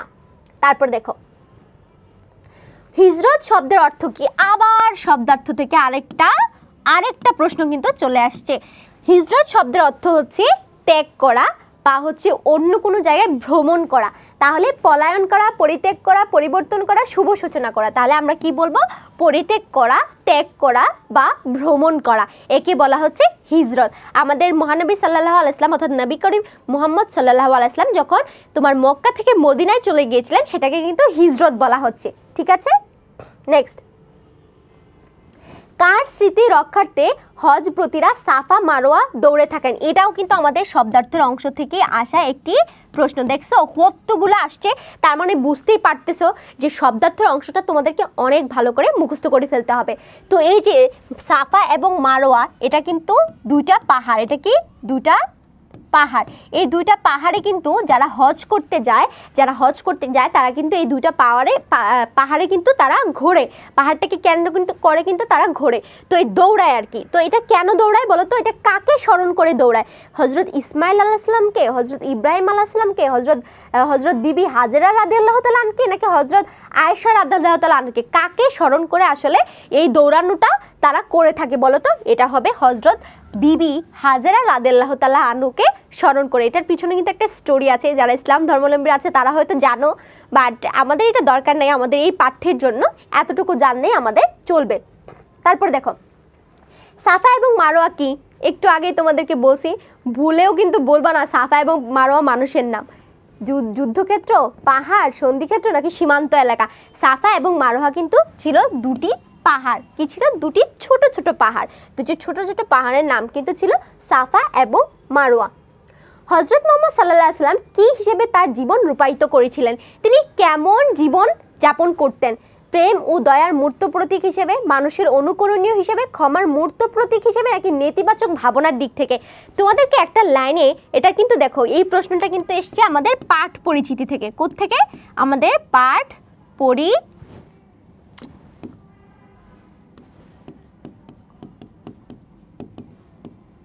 পরিচিতি থেকে আসছে এই প্রশ্নটা। সেখানে দেখবা যে বলাই আছে যে হযরত মুহাম্মদ সাল্লাল্লাহু আলাইহি ওয়াসাল্লাম কি হিসেবে তার জীবন রূপায়িত করেছিলেন? তিনি মানুষের অনুকরণীয় হিসেবে। যে দেখো এখনো আমরা কিন্তু তাকে অনুকরণ করে থাকি, তাকে অনুসরণ করে থাকি। তিনি এই অনুকরণ হিসেবে এবং অনুসরণীয় হিসেবে তার জীবনটা যাপিত করেছিলেন। তারপরে নেক্সট প্রশ্নে আমরা চলে যাই। স্থিতদি মানে হচ্ছে স্থির বুদ্ধি সম্পন্ন। স্থিতদি মানে কি? স্থির, এটাও কিন্তু শব্দার্থের একটা অংশ। স্থির বুদ্ধি সম্পন্ন, বুদ্ধি সম্পন্ন, ঠিক আছে? স্থির বুদ্ধি সম্পন্ন। আবু বকর রাদিয়াল্লাহু তাআলা আনহু রাসূলের প্রতি শ্রদ্ধা নিবেদনের কি সীমারেখা তিনি সৃষ্টি করেছেন? অর্থাৎ তিনি কিভাবে, সবাই যখন বিশৃঙ্খলতা সৃষ্টি করছিল তখন তিনি সবাইকে কিভাবে শান্ত করেছিলেন বলো তো? আমাদের কি মনে আছে এটা? সুখের মাতম থামাতে, বিশৃঙ্খলা দূর করতে, সকলের চেতনা ফিরাতে তিনি কিভাবে সাহায্য করেছিলেন সেটা যদি দেখি আমরা তিন দিক থেকে। স্থিতদি অর্থাৎ স্থির বুদ্ধি সম্পন্ন হযরত আবু বকর রাদিয়াল্লাহু তাআলা আনহু রাসূলের প্রতি শ্রদ্ধা নিবেদন করেছিলেন কিভাবে? তিনি সুখের মাতামটাকে থামিয়েছিলেন, তিনি বিশৃঙ্খলতাটাকে দূর করেছিলেন এবং সকলের যে চেতনা, সবাই যে পাগলের মতো হয়ে গেছিল তাদের যে চেতনাটা ছিল সেটাকে তিনি ফিরিয়ে নিয়ে এসেছিলেন। যে দেখো তোমরা এভাবে চিন্তা করো, তোমরা এভাবে ভাবো, তোমরা এভাবে কাজগুলো করো। এইভাবে কিন্তু তিনি সকল মানুষকে শান্ত করেছিলেন। তাহলে উত্তর হবে 1, 2 এবং 3। তারপরে দেখো, মানুষ মোহাম্মদ সাল্লাল্লাহু আলাইহি ওয়াসাল্লাম প্রবন্ধে সুমহান প্রতিশোধ বলতে কি বোঝানো হয়েছে? দয়ার মনোভাব, ক্ষমাশীলতা নাকি প্রতিশোধ পরায়ণ? প্রতিশোধ পরায়ণ তো একদমই হবে না, তাহলে কি হবে? আর যে বাকি দুইটা দেওয়া আছে সেই দুইটা হবে, অর্থাৎ ক্ষমাশীলতা এবং দয়ার মনোভাব। তাহলে উত্তর কি হবে? উত্তর হবে ক্ষমাশীলতা এবং দয়ার মনোভাব। ক্লিয়ার? নেক্সট চলে যাই। সহজ লাগছে না? আমি এমন এক নারীর সন্তান, সাধারণ শুভ মাংসই ছিল যাহার নিত্যদিনের দিনকার আহার্য। এই কথায় প্রকাশ পেয়েছে হজরতের উদার্যবোধ, সামান্যতাবোধ নাকি মহত্ববোধ? দেখো, নবী করিম সাল্লাল্লাহু আলাইহি ওয়াসাল্লাম কিন্তু বলতেন যে তিনি খুবই সাধারণ একজন ঘরের মানুষ এবং তিনি এমন একজন মায়ের পেটে জন্মগ্রহণ করেছিলেন যে মায়ের নিত্যদিনকার খাবার ছিল খুব সাধারণ মানুষের খাবার এবং সাধারণ মাছ মাংস খেয়ে তিনি জীবনযাপন করতেন। তো এই দিক থেকে আসলে আমরা তার মধ্যে কি দেখতে পাই? তার মধ্যে কিন্তু আমরা এই যে তার যে সামান্যতাবোধ, অর্থাৎ তিনি যে খুব সামান্য একটা মানুষ মাত্র, তিনি যে খুবই সাধারণ একটা মানুষ, সেই দিকটাই কিন্তু আমরা দেখতে পাই। কিন্তু মহত্ববোধও এখানে আমরা দেখতে পাচ্ছি না। অথবা উদার্যবোধ মানে কি?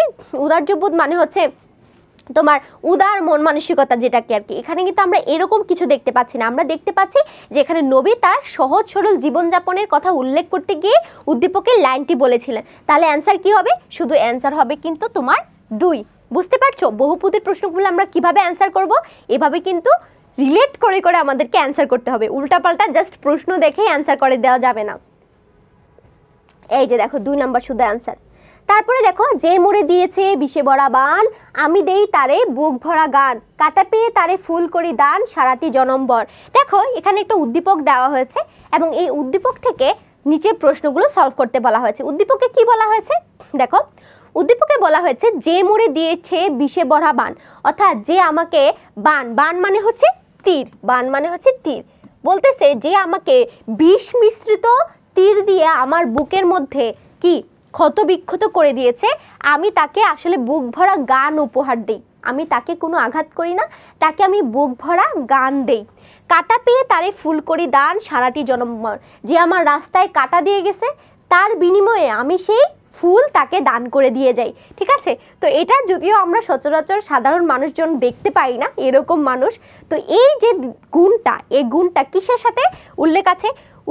উক্তিটি মহানবী সাল্লাল্লাহু আলাইহি সাল্লামের জীবনের যেই ঘটনাগুলো স্মরণ করিয়ে দেয় বলতো, তায়েববাসীকে ক্ষমা করে দেওয়া, মহানবী সাল্লাল্লাহু আলাইহি সাল্লামের সুমহান প্রতিশোধ, মহানবী সাল্লাল্লাহু আলাইহি সাল্লামের চরিত্রের যে সহজ স্বচ্ছ যে প্রকাশ, কোনটাকে তিনি দেখায়। দেখো এখানে কিন্তু ক্ষমা করে, এই পুরোটা বাক্য দ্বারা কিন্তু আমরা একটা ক্ষমা দেখতে পাই, যে আমাকে যে কষ্ট দিচ্ছে আমি তাকে গান দিচ্ছি, আমাকে যে কাটা দিচ্ছে আমি তাকে ফুল দিচ্ছি, অর্থাৎ আমি তাকে ক্ষমা করে দিচ্ছি।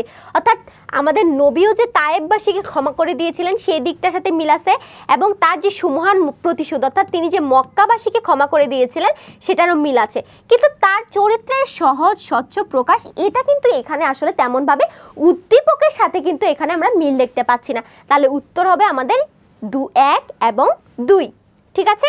নেক্সট প্রশ্নে আমরা চলে যাই। একটি মাত্র পিরান কাছিয়া শুকায়নি তাহা বলে, রুদ্রে ধরিয়া বসিয়া আছে গো খলিফা আঙিনা তলে। পিরান মানে কি? পিরান মানে হচ্ছে মানে পরনের কাপড় আর কি, মানে পরিবার কাপড়, গায়ের যে কাপড়, পরার কাপড়।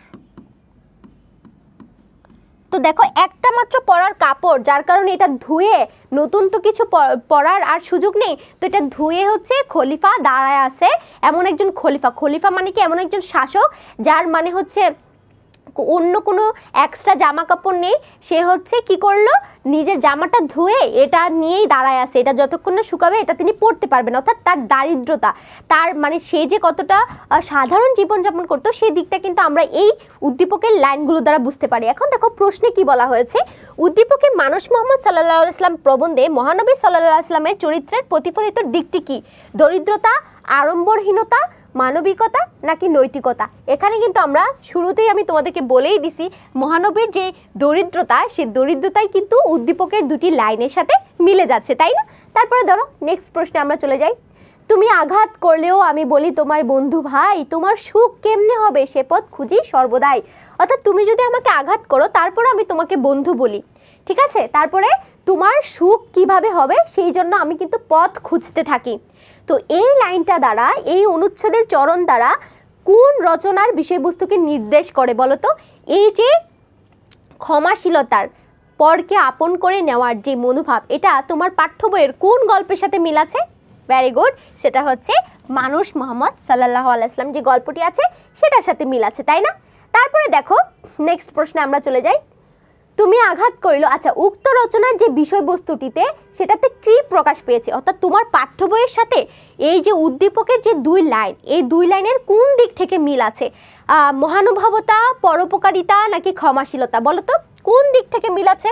এটার অ্যান্সার কিন্তু আমরা 3টাই দিব। এখানে মহানুভব দিক থেকে, পরোপকারের দিক থেকে, কারণ সে তার সুখ খোঁজার জন্য সর্বদা চেষ্টা করে যাচ্ছে, অর্থাৎ অন্যের উপকার করার জন্য চেষ্টা করতেছে, এবং যখন তাকে আঘাত করতেছে সে কিন্তু তাকে বন্ধু হিসেবে নিচ্ছে, অর্থাৎ তাকে ক্ষমা করে দিচ্ছে। তাহলে উত্তর হবে 1, 2 এবং 3। কি হবে? 1, 2 এবং 3। তারপরে দেখো 2টা অংশ দেওয়া আছে এখানে। কয়টা অংশ দেওয়া আছে? 2টি অংশ। এই 2টি অংশের থেকে আমরা 2টি প্রশ্ন সলভ করব। প্রথম অংশে বলা হচ্ছে, অর্ধ পৃথিবী করেছ শাসন, ধুলার তক্তে বসি, খেজুর পাতার প্রাসাদ তোমার বারে বারে গেছে খুশি। তো বলতেছে এই পুরো অর্ধেক পৃথিবীটা আপনি শাসন করেছেন একটা ধুলার তক্তার মধ্যে বসে বসে। একটা তক্তা মানে তো বোঝে এরকম থাকে আর কি, এরকম টাইপের যে চৌকিগুলো থাকে, এরকম একটা চৌকির মধ্যে বসে বসে আপনি শাসন করে গেছেন। খেজুর পাতার প্রাসাদ তোমার বারে বারে গেছে খুশি, মানে তোমার একটা প্রাসাদ ছিল, যে প্রাসাদটা ছিল হচ্ছে তোমার কি বলতো, খেজুর পাতার, এবং এই প্রাসাদটা প্রায় সময় দেখা যেত খসে খসে পড়ে যেত খেজুর পাতাগুলা। তো দেখো, এবং 2 নম্বরে বলা হয়েছে, 2 নম্বর যে অংশটা সেখানে বলা আছে ভৃত্য চড়িল উটের পিঠে। আচ্ছা বলো তো এই যে প্রথম অংশটা, এই অংশটা দ্বারা আমরা কি বুঝতে পারছি? একজন শাসকের যে দারিদ্র, মানে দরিদ্রতার মধ্যে একটা সাধারণ জীবনযাপন করা, সেটাই কিন্তু আমরা উদ্দীপকের 2 লাইন দ্বারা বুঝতে পারছি। তাহলে এখানে আমরা একটু ছোট্ট করে একটু লিখে রাখবো যে দরিদ্রতা, ঠিক আছে? আর 2 নম্বরে আমরা কি দেখতে পাচ্ছি? ভৃত্য চলিল উটের পিঠে, ওমর ধরিল রশি, মানুষের স্বর্গে তুলিয়া ধরিয়া ধুলোয় নামিল শশী। এখানে ভৃত্য মানে বাচ্চে আসলে কৃতদাসকে বোঝাতে। তোমরা তো কৃতদাস চিনো, তাই না? অর্থাৎ হচ্ছে চাকর আর কি। তো চাকর আসলে উটের পিঠে চলতেছে, আর উমর রাদিয়াল্লাহু তাআলা আনহু যে হচ্ছে মালিক, সে আসলে রশি, উটের রশি ধরে রাখছে। মানুষের স্বর্গে তুলিয়া ধরিয়া ধুলোয় নামিল শশী। তো এই যে তার আচরণ, এই আচরণের মাধ্যমে আসলে মানুষ যে সর্বশ্রেষ্ঠ জীব এবং মানুষ মানুষকেও করুণা করতে পারে সেটাও কিন্তু বোঝা যাচ্ছে, তাই না? তাহলে দেখো মহানবী সাল্লাল্লাহু আলাইহি সাল্লামের কোন কথায় উদ্দীপকের অংশ 1 এর ভাবটি ফুটে উঠেছে? আচ্ছা 1 এর মধ্যে কিন্তু আমরা দরিদ্রতা দেখতে পাচ্ছি, এবং মহানবী হযরত মুহাম্মদ সাল্লাল্লাহু আলাইহি সাল্লামের কোন কথার মাধ্যমে তার দারিদ্রতা প্রকাশ পেয়েছিল সেটা এখন আমরা খুঁজে বের করব। আমি রাজা নই, সম্রাট নই, মানুষের প্রভু নই, এদের জ্ঞান দাও প্রভু, এদের ক্ষমা করো, মানুষের দ্বারে দ্বারে সত্যের বাণী বহন করা আমার কাজ, আজ তোমরা সবাই স্বাধীন। আজ তোমরা সবাই স্বাধীন মানে হচ্ছে তার যে মহানুভবতা এটা প্রকাশ পায়। মানুষের দ্বারে দ্বারে সত্যের বাণী করা, এটা হচ্ছে দ্বীনের প্রচার, সত্যের প্রচার। এদের জ্ঞান দাও প্রভু, এটার মাধ্যমে হচ্ছে আমরা দেখি যে তার ক্ষমাশীলতা। কিন্তু দেখো আমি রাজা নই, আমি সম্রাট নই, আমি সাধারণ একজন মানুষ, এটার দ্বারা কিন্তু আসলে তার যে সহজ সরল জীবনযাপন সেই দিকটা প্রকাশ পেয়েছে, ঠিক আছে? তাহলে উত্তর কি হবে? উত্তর দেখো, উত্তর হবে 1। তারপরে দেখো আমরা 2 অংশ চলে যাই। উদ্দীপকের অংশ 2-এ মহানবী সাল্লাল্লাহু আলাইহি ওয়াসাল্লামের যেই গুণটি প্রকাশ পেয়েছে, সাম্য অর্থাৎ সমতা, মানবতা নাকি মহানুভবতা, কোনটা প্রকাশ পেয়েছে? 3টাই প্রকাশ পেয়েছে, কারণ তিনি কিন্তু এখানে সমতা অর্থাৎ মানুষে মানুষে যে কোনো ভেদাভেদ নাই। সে চাকর হয়েছে, সে কৃতদাস হয়েছে, তো কী হয়েছে? সেও তো একজন মানুষ, তো মানুষ হিসেবে কিন্তু তাকে তিনি সাহায্য করেছেন। এই দিক থেকে কিন্তু এটা আমরা মহানবীর মধ্যেও কিন্তু দেখতে পাই, তার মানবতা দেখতে পাই, মহানুভবতা দেখতে পাই। তাহলে উত্তর হবে 1, 2 এবং 3। ক্লিয়ার? তারপরে দেখো নেক্সট, আবার দেখো সেম একটা উদ্দীপক দিয়ে দিচ্ছে যেটা আমরা একটু আগে সলভ করে আসছি, কিন্তু প্রশ্নটা ভিন্ন, সেটা তোমাদেরকে মাথায় রাখতে হবে। যে মোরে দিয়েছে বিষে ভরা বান, আমি দেই তারে বুক ভরা গান, কাটা পেয়ে তারে ফুল করি দান, সারাটি জীবন ভর আপন করিতে কাঁদিয়ে বেড়ায়, যে মোরে করেছে পর। উদ্দীপকের কথকের সঙ্গে মানুষ মুহাম্মদ সাল্লাল্লাহু আলাইহি সাল্লামের প্রবন্ধে মহানবী সাল্লাল্লাহু আলাইহি সাল্লামের কোন কথার ভাবগত মিল আছে? আচ্ছা চলো আমরা একটু দেখে নিই। আমি এমন এক নারীর সন্তান, সাধারণ শুষ্ক মানুষ, মাংসই ছিল যাহার নিত্যদিনকার আহার্য। না, এটার সাথে আমরা এটার মিল দেখতে পাচ্ছি না। ভাই সব তোমাদের সম্বন্ধে আমার আর কোনো অভিযোগ নাই, আজ তোমরা সবাই স্বাধীন। তাহার অন্তর ভেদিয়ে একটি মাত্র প্রার্থনা বাণী জাগিয়েছে, এদের জ্ঞান দাও প্রভু, এদের ক্ষমা করো। তোমার পতাকা যদি দিয়েছ, না, এইগুলো কিন্তু আমরা কোনোটারই মিল দেখতে পাচ্ছি না, কিন্তু মিল দেখতে পাচ্ছি শুধু একটার, যেখানে সে কি করতেছিল, সবার তোমাদের কারোর সম্পর্কে আমার কোনো অভিযোগ নাই, তোমাদের কাউকে নিয়ে আমার কোনো কি নাই, তোমার আমার সন্দেহ নাই, কিছু নাই, তোমাদেরকে আমি স্বাধীন করে দিলাম, অর্থাৎ তোমাদের সবাইকে আমি ক্ষমা করে দিলাম। এই ক্ষমা করে দেওয়ার দিকটা কিন্তু উদ্দীপকের দিকের সাথে মিল আছে, তাই না? বুঝতে পেরেছো তোমরা? আচ্ছা, same same same but different, একটা গান আছে না, সেম সেম বাট ডিফারেন্ট। তো এটা দেখো যে এখানে সেম উদ্দীপকে দিয়েছে বাট কোশ্চেন ভিন্ন। যে মরে দিয়েছে বিষে ভরা বান, আমি দেই তারে বুক ভরা গান, কাটা পেয়ে তারে ফুল করি দান, সারাটি জনম ভর আপন করিতে কাঁদিয়া বেড়ায়, যে মরে করেছে বর। উক্ত মিলের কারণ মহানবী সাল্লাল্লাহু আলাইহি সাল্লামের কোন দিকের সাথে মিল আছে? ক্ষমাশীলতা ও মহানুভবতা, পারস্পরিক সৌহার্দ্য ও সৌজন্যবোধ, আত্মবিশ্বাস এবং সত্য সাধনা। দেখো এখানে আত্মবিশ্বাস এবং সত্য সাধনার কিছু দেখতে পাচ্ছি না আমরা। আত্মবিশ্বাস মানে নিজের প্রতি বিশ্বাস, এরকম কোনো জিনিস কি উদ্দীপকের সাথে মিল দেখতে পাচ্ছি না। উদ্দীপকের সাথে আমরা ক্ষমাশীলতা এবং পারস্পরিক যে সৌহার্দ্য, সবার প্রতি যে মহানুভব, যে দৃষ্টিকোণ, সেই দিকটাই কিন্তু আমরা দেখতে পাচ্ছি, তাই না? তাহলে উত্তর কি হবে? নির্দ্বিধায় উত্তর হবে 1 এবং 2। তারপরে দেখো আমরা নেক্সট আরেকটা প্রশ্ন দেখি, যেটা সিলেট বোর্ড 2019 সালে আসা একটি প্রশ্ন। রফিক মায়ের মৃত্যুর খবর শুনে পাগল হয়ে ওঠে। রফিক কি হয়? তার মায়ের মৃত্যুর কথা শুনে সে পাগল হয়ে যায়। সে প্রলাপ করে বলে তার মা মরতেই পারে না। তার চাচা বলেন অস্থির হইও না, মৃত্যু মানুষের ভাগ্য এবং শেষ পরিণতি। তো এই যে চাচার সাথে মানুষ মোহাম্মদ সাল্লাল্লাহু আলাইহি ওয়াসাল্লাম প্রবন্ধের একজনের মিল পাওয়া যায়। বলো তো কে সবাইকে শান্ত করেছিল? এক্স্যাক্টলি, শান্ত করেছিল কিন্তু আবু বকর রাদিয়াল্লাহু তাআলা আনহু। তাহলে আমরা কার সাথে দেখতে পাচ্ছি মিল? আমরা কিন্তু মিল দেখতে পাচ্ছি হযরত আবু বকর রাদিয়াল্লাহু তাআলা আনহুর সাথে। তারপরে দেখো নেক্সট প্রশ্ন চলে যাই। উদ্দীপকের চাচার সঙ্গে পাঠ্য বইয়ের বক্তার মানসিকতার মিলের কারণটা কি বলতো? যুক্তিবাদী মানসিকতা, অবশ্যই সে যুক্তি দিয়েছিল। আবেগ প্রবণতা না, তাদের মধ্যে তারা যদি আবেগে গা ভাসিয়ে দিত তাহলে কিন্তু সবাই কান্নাকাটি করতো, চিল্লাচিল্লি করতো, কিন্তু না, তারা কিন্তু আবেগে গা ভাসায়নি। তারা সত্যটা উদ্ঘাটন করার চেষ্টা করেছে এবং তারা বুদ্ধি দিয়ে কিন্তু মানুষকে শান্ত করেছে এবং দৃঢ় মনোবল, এই দুইটা দিক থেকে কিন্তু আমরা মিল দেখতে পাচ্ছি। তাহলে উত্তর কি হবে? উত্তর হবে 1 এবং 3। নেক্সট প্রশ্ন দেখো। শত প্রলোভন বিলাস বাসনা ঐশ্বর্যের মদ করেছে সালাম, দূর হতে সব ছুঁইতে পারেনি পদ। বলতেছে দেখো, শত প্রলোভন বিলাস জীবনযাপন, এই সব কিছু, এই যে মদ, সব কিছু হাতের কাছে পেয়েও, এমন একজন মানুষের কথা বলে আছে যে সব কিছু হাতের কাছে পেয়েও সেগুলোকে সে ব্যবহার করেনি। তার কাছে সব কিছু ছিল কিন্তু তারপরেও সে সাধারণ একটা জীবনযাপন করেছে। তার মানে উদ্দীপকে মানুষ মোহাম্মদ সাল্লাল্লাহু আলাইহি ওয়াসাল্লামের প্রবন্ধে হযরত মুহাম্মদ সাল্লাল্লাহু আলাইহি ওয়াসাল্লামের চরিত্রের কোন বৈশিষ্ট্যটির প্রতিফলন ঘটেছে বলতো? অনাড়ম্বরতা, বিচক্ষণতা, মানবিকতা, নাকি নির্লোভ মানবিকতা? আচ্ছা দেখো, এখানে নির্লোভ মানে হচ্ছে যেখানে তার কোনো লোভ নাই। মানবিকতা না, এটাও প্রকাশ পাচ্ছে না এই চরণ দ্বারা, অন্তত না। বিচক্ষণতা অর্থাৎ দূরদৃষ্টি অর্থাৎ চালাকি, এরকম কিছু না, এরকম কিছু প্রকাশ পাচ্ছে না। প্রকাশ পাচ্ছে অনাড়ম্বরতা। দেখো আড়ম্বরতা মানে হচ্ছে, আমি তোমাদেরকে এটা বুঝিয়ে দিচ্ছি, আড়ম্বরতা মানে হচ্ছে বিলাস জীবনযাপন করা, বিলাসবহুল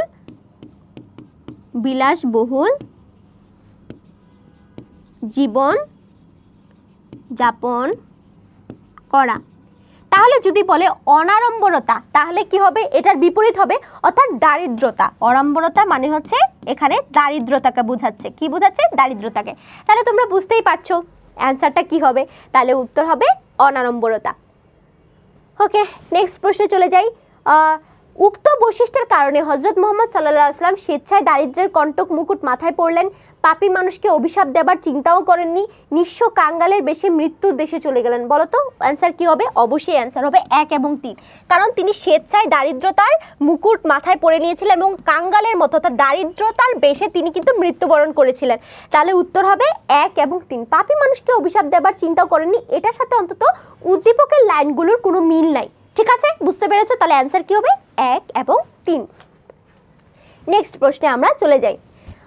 সেম যে মরে দিয়েছে বিষে ভরা বান, আমি দেই তারে বুক ভরা গান, কাটা পেয়ে তারে করি। দেখছো প্রশ্ন কিভাবে রিপিট হয়, কিভাবে প্রশ্ন রিপিট হয়।